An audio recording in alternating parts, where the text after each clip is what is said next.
Hello বন্ধুরা, আমি শকুন্তলা আবারও নতুন ভিডিও নিয়ে তোমাদের সামনে হাজির হয়ে গেলাম।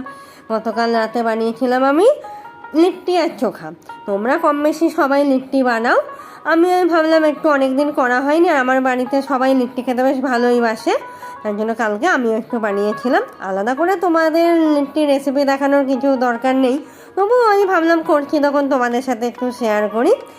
আর দেখলেই তো আমি আটাটা মেখে নিয়েছিলাম, আর এর মধ্যে আমি বেগুন পোড়া, টমেটো পোড়া, রসুন আর তার সাথে একটা আলুও দিয়েছিলাম, দিয়ে ভালো করে মেখে নিয়েছি।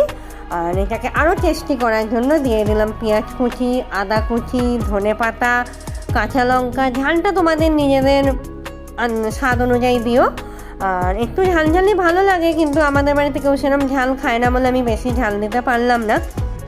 আর যখন এই চোখাটা মাখবে, পারলে এর সাথে একটু চাট মশলা দিও, বেশ আরও টকটক একটা টেস্টি খেতে হয়। যাই হোক, তোমরা কে কীভাবে করো পারলে আমাকে বলো, তাহলে আমিও একটু নতুনত্বভাবে করতে পারবো। আর একদিকে চাটনিটাও বানিয়ে নেবো। লিট্টি চাটনি ছাড়া জমে না, একটু বেশ ঝাল ঝাল টকটক চাটনির দরকার। অনেকে এই চাটনিটা টমেটো পোড়া দিয়েও করে, আমি পোড়া দিয়ে করিনি। আমি টমেটো, ধনে পাতা, সামান্য একটু আদা কুচি আর কাঁচা লঙ্কা, আর দিয়ে দিয়েছিলাম লেবুর রস, পরিমাণ মতো নুন দিয়ে মিক্সিতে পেস্ট করে নিয়েছি। চাটনিও আমার একদম রেডি হয়ে গেছে। এবার আমাকে রেডি করতে হবে লিট্টির ভেতরে দেওয়ার যে ছাতুর পুরটা। এবার এই পুরটা অনেকে অনেক রকমভাবেই বানায়, আমি যেভাবে বানাই সেটাই আমি তোমাদেরকে দেখাচ্ছি। আমি ছাতুর মধ্যে দিয়ে দিই সামান্য পরিমাণ কালো জিরে, সামান্য জোয়ান, আর মিহি করে কোচানো আদা, তারপরে পেঁয়াজ কুচি, ধনে পাতা, আর সবথেকে বেশি যেটা না দিলে আমার মনে হয় ঠিক টেস্টটা আসে না, যে কোনো একটু টক আচারের তেল। সে তোমরা আমের আচারও দিতে পারো বা লঙ্কার আচারও দিতে পারো।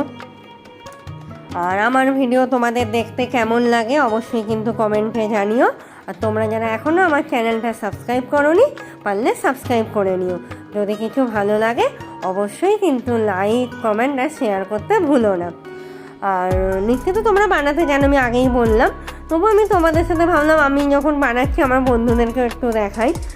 আর তোমরা কে কোথা থেকে আমার ভিডিও দেখছো আমাকে কিন্তু কমেন্টে জানিও। তোমরা অনেকে ভিডিও দেখো, কিন্তু এখনও কেউ কোথাও কমেন্ট খুব একটা করো না। আমি জানি, আমি অবশ্য এখন নতুনই ভিডিও করছি, এই পরিবারের নতুনই সদস্য।